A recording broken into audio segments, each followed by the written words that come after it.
All right. Okay, cool. So you can hear me. All right, so I'm not able to make a video because I'm driving around, coming back home, and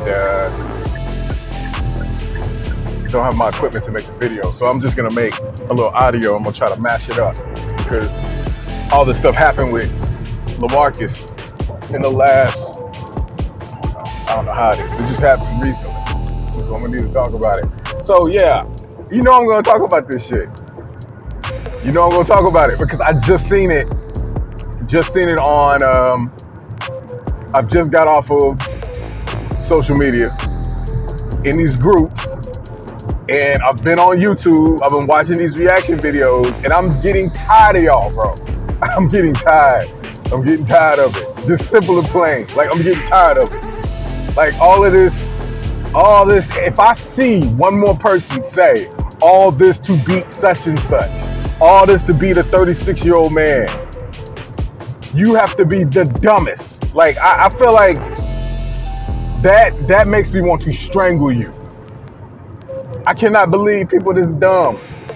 Like, and this goes for Bronny too. I don't care if he a kid. I don't care. Like, this goes for him too. You cannot be this dumb, bruh. Like, I just don't get people with this. I just don't get people with this shit. So, Lamarcus going to the Nets.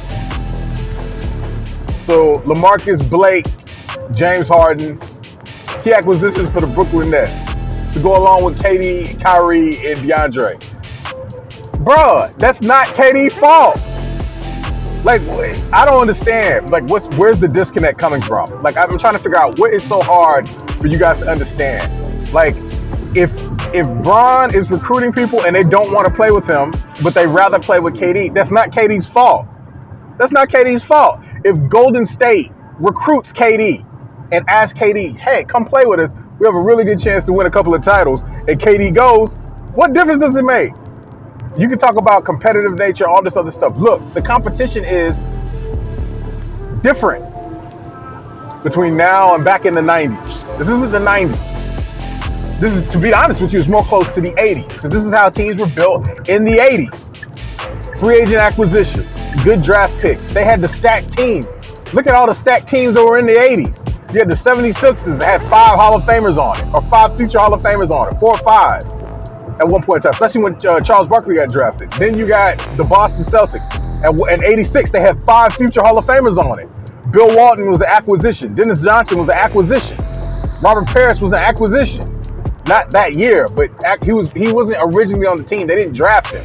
The Lakers had 4 or 5 Hall of Famers on it. 4 Hall of Famers. I think Kareem, Magic, Worthy. I want to say there was one more person. Or not. Maybe not. But then they had those 3, and then they had Byron Scott, Kurt Rambis, Michael Cooper. They had all these other guys. Michael Thompson, Norm Nixon at one point. They had all these other guys. This is just the duration of the 80s. The Pistons. The Pistons. Everybody keeps talking about Michael Jordan getting killed by the Pistons. The Pistons had 4 Hall of Famers on their team. Isaiah, Dennis Rodman, Joe Dumars, Mark Aguirre, who should be in the Hall of Fame in the next couple of years. Mark Aguirre, Adrian Dantley, Bill Laimbeer. Those aren't Hall of Famers, but Adrian Dantley is a Hall of Famer. So that's the 4th. Mark Aguirre is going to get in there at some point in time, and he replaced Adrian Dantley. And then Bill Laimbeer. Bill Laimbeer was a 4 or 5-time All-Star, rebound champion. Like, dude, like, this loaded team thing is not new. It's not new, right? But what is irritating to me is just, people sit there and act like dudes just really be like thinking about LeBron like that. People think about LeBron from this standpoint. LeBron showed players how to dictate their own fate from the standpoint of not allowing team management incompetence to cripple their careers. That's where LeBron kind of showed people the way. Nothing to do with his talent on the court. Like, LeBron is respected, but dudes do not fear LeBron. They don't fear LeBron in terms of playing basketball because they understand what they're watching. Like, he could be stopped. If you know what you're doing and you have the personnel, you can stop him. He doesn't know how to counter very well. He plays his way, and if his way isn't working, you pretty much won. He doesn't change. Everybody knows this. Everybody knows this. The driving kick, the high pick and roll, that's it. If that's not working, you got him. He will give up. Like, he has those two ways he plays on offense. Defense, he don't do nothing but play free safety. If you get switched out and you have a monicum of offensive talent, you get switched out on LeBron while he's on defense, you got a bucket. Bro, I don't understand this with y'all. Y'all just cling to this dude. And it's just, y'all just refuse to see the forest for the trees. Like, it's hilarious. It's absolutely hilarious. Hilarious. And this is making me man, KD is like, I'm so thankful for KD, bro. Because KD is making LeBron's life a living hell. Like, he's making his basketball life a living hell. KD is really the rival of this dude. He's like, look, I'm not letting you get nothing. If I can help it, I'm not letting you get nothing, bro. Nothing. KD built this team. You guys asked him at Golden State, he was like, KD needs to lead his own team. KD needs to go get his own team. All right, he went and got his own team. The Nets belong to him. If you haven't noticed, all of these guys are KD's homeboys. All these guys are KD's homeboys, or his friends, pretty much. Half of the coaching staff, I said this in the previous video, half of the coaching staff are his. D'Antoni was his coach in the Olympics. Steve Nash was his coach in Golden State. Royale Ivey was a teammate of his in Oklahoma City. I think he had somewhat of a relationship with Amari Stoudemire. But just look at the coaching staff. Like, that is KD's team. KD's team. Not Kyrie's, not James Harden. That team belongs to KD. And he just so happens to be the best player. So while James Harden is doing what he normally does, the game plan is simple. Bro, in the regular season, I'm going to chill. Kyrie is going to come in and out, but mostly it's for you and Kyrie to bond on the court. How you guys are going to play off each other. James, your job is to run the team on the court. You're the point guard, right? Run the team on the court. We're initiating the offense through you.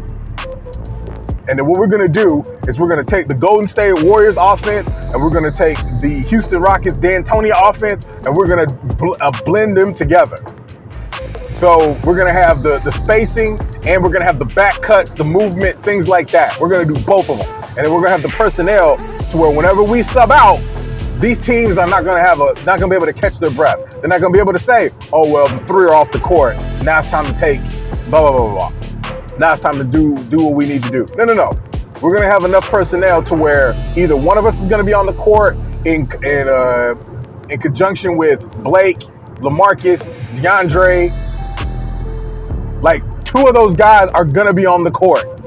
Like, listen to this. So, KD, Kyrie, James Harden, LaMarcus, Blake, DeAndre, and then Joe Harris. So, seven guys. Of those 7 guys, 2 to 3 of those guys can be on the court at all times. Think about that. So, when they do their starting 5, they'll rotate and bring some of those guys off the bench.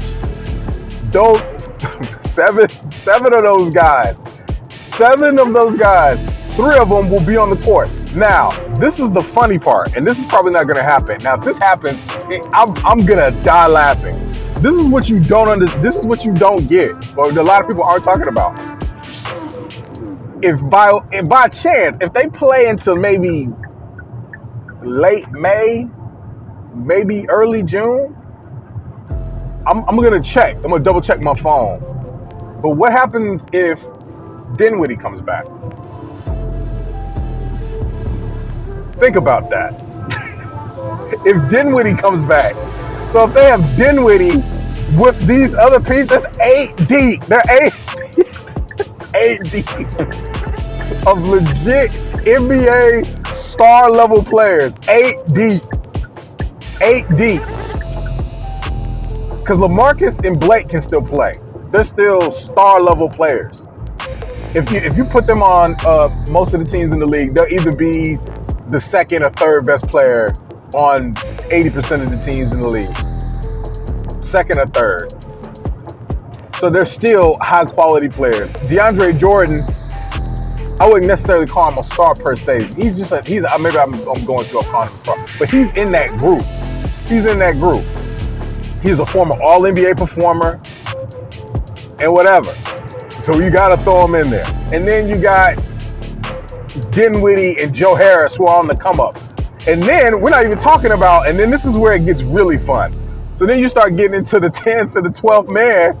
Then it becomes Bruce Brown, and Claxton, who is low-key becoming a secret weapon. Like Claxton is going to be the future of the Nets if they don't trade him. He's the future of the Nets. He's when DeAndre gets old and Lamarcus and them leave next year. Like Claxton is the next up.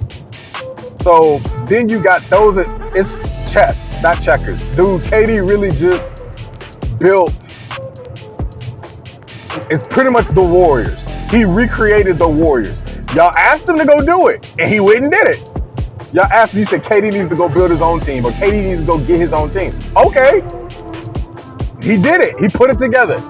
And all of those guys will contest. It's KD's team.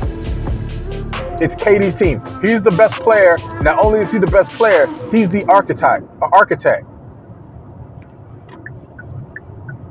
Bro, sometimes you just got to pay homage, man. Sometimes you just got to, give respect. Well played. Well played. Now, so that's phase 2.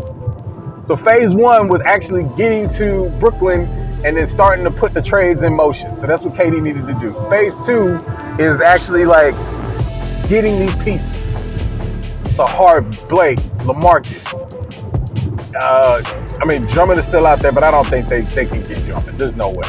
There's absolutely no way. I think they got a space for one more, which is insane. I've never seen anything like this. This might be the greatest acquisitional season in the history of the NBA. In terms of potential talent, meaning these guys are already kind of not over the hill, but they're not what they were 6-7 years ago, obviously. They're not what they were 6 or 7 years ago. But for this particular situation, they don't need to be, because they're playing with 3 of the top 10 players in the league. The current top 10 players in the league. KD, Kyrie, and James Harden. James Harden is anywhere between 3 and 1. KD, when healthy, is anywhere between 2 and 1. Kyrie is anywhere between 5 and 7 to me. In my personal opinion, he's between 5 and 7 for right now. And these 2 guys, those are your role players. Your role players are Blake Griffin, Lamarcus Aldridge. Just speaking from a basketball perspective, your role players, not your stars, not your superstars. Your role players are Blake Griffin, Lamarcus Aldridge, and Joe Harris. Those are your role players. This is going to be insane. And I think because people are always talking about, the pressure's on them because, they better not lose. Bruh, they're not going to lose. You know how I know they're not going to lose? Because for one, they have the system, they have the personnel, and if healthy, they're going to have the best player in the playoffs. And they may have the second or the third best player in the playoffs. They may also have the 6th or the 7th best player in the playoffs. It's checkmate. It's checkmate. That team can do anything it wants to do to you offensively. Anything. There's no way you can single cover anybody. Blake Griffin just scored 17 points the other day, catching lobs, doing whatever, hitting open threes. Then you got Lamarcus Aldridge that's actually going to be down there in the post. It's like what I said before in the previous video. From a logical standpoint, how can you beat this team? You're going to have KD, Harden, and Kyrie, who are all 3 are going to give you 25 points. They're all going to give you 25. All of them. They're all going to give you 25 points. And hopefully they're going to shoot anywhere between 45 to 50%. That's going to be the kicker. If those 3 can stick between 45 and 50%, it's checkmate. But all 3 of those guys are 25 and up. I'm very confident in taking those numbers. I will take a bet on that. If all three of those guys in the playoffs will average I would say between 24 to 28 points a game. So let's just say it's 25. So that's 75 points right there. Joe Harris is going to average between 12 to maybe 15 points in the playoffs. So if they got 17, if you got 75 and you add that 15, that's 90 between 4 people. That's just 4 people. That's 90. We're already in the 90s and we just got the 4 people. Let alone Blake may give you 12. Lamarcus may give you 10 or 12. That's another 25. Then we're starting to get into the 110s and the 120s. It's like, bro, it gets crazy. It gets crazy. Like, I mean, I don't know. I feel like I should talk about this. And it's just like just hearing people saying, you know, this is all for LeBron. No. This isn't for LeBron. This is for the league. This isn't an indictment against LeBron per se. Like he's just going to be collateral damage. This is for the league. This is for the league. Meaning LeBron is included in this. Let's just say I'm just speaking from a Kevin Durant perspective. And from a Kevin Durant perspective, a James Harden, and a Kyrie Irving perspective, all three of them have had trouble with the media. All three of them had trouble with their former teams, players, being perceived in a particular type of light. And this, my friends, is the revenge tour.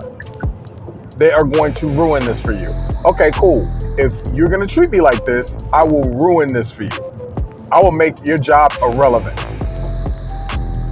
So they all got on the same team and they're going to run the league. Now, the thing is, obviously, KD is the linchpin to everything. So if KD can keep healthy, then this thing could be monumentally successful. Because the buck isn't going to stop with Blake and Lamarcus. When Blake and Lamarcus leave next year, they're going to get somebody else to come. They've already, especially when teams are going to see, hey, I can go to Brooklyn, get a good amount of credit and get a ring, get to live in New York City. It looks fun. They're brand-wise the best brand in basketball right now. Their brand. I'm just talking about their brand. I'm not talking about the most tenured brand, the longest reigning brand, the most recognizable. I was just talking about the best in terms of image, assets, resources, and their trajectory. It's Brooklyn. They have the best looking jerseys, the best looking floor, one of the best looking, if not the best looking arena in the world. I mean, in the NBA. In the NBA. They have a player-friendly coaching staff, a player-friendly front office. You get to play with KD, Kyrie, and James Harden. All three of them are just about winning at this point. They've all, besides Kyrie, they've all accumulated statistical success. Now they want to just run it up. So right now they're like, okay, we want to take our frustrations out on the media, the fans, and LeBron or whoever else, our teams, our teammates, our rivals, whatever. So we're just going to click up and we're going to make this extremely difficult for anybody else to win. And I applaud them for it. That's how you do it. That's how you do it. So if Draymond wants to sit here, call people a bitch, and then what's his name? Bob Myers wants to sit here and tell KD, well, you're riding on Steph's coattails, and then Houston doesn't want to treat James Harden like he wants to be treated, and they call him lazy, and they call him a choker, and then people calling Kyrie weird and a cancer and all of this other stuff. All right, we're gonna see what's going. Okay, well you do you, and then we'll do us over here, and then we'll see how this plays out. We'll see how this plays out, and I guarantee you this: I'm sitting in, I'm saying it. People don't want to come out and be like, you know, they're just gonna win. You got some people saying it, you know, hypothetically, they're going to win. No. I'm telling you, they're going to win. Strategically, they're going to win. They're going to win.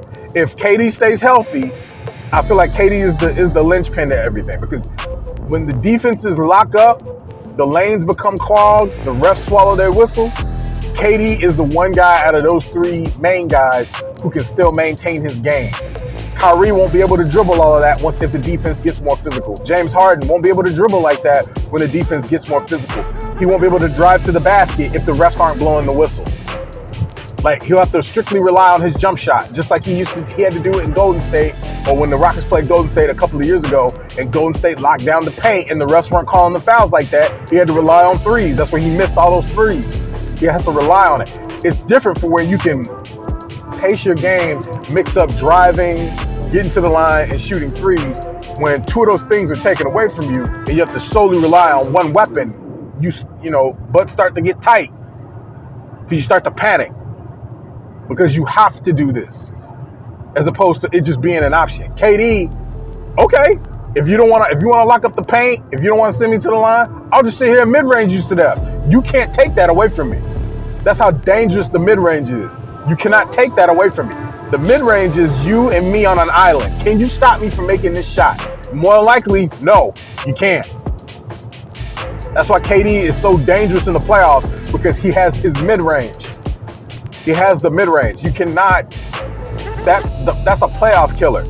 Because like I said before, when the teams start to lock down the paint, get tight, make it harder to penetrate, refs swallow the whistle, make it hard for you to get to the line, KD's just like, all right, well, I'll just shoot.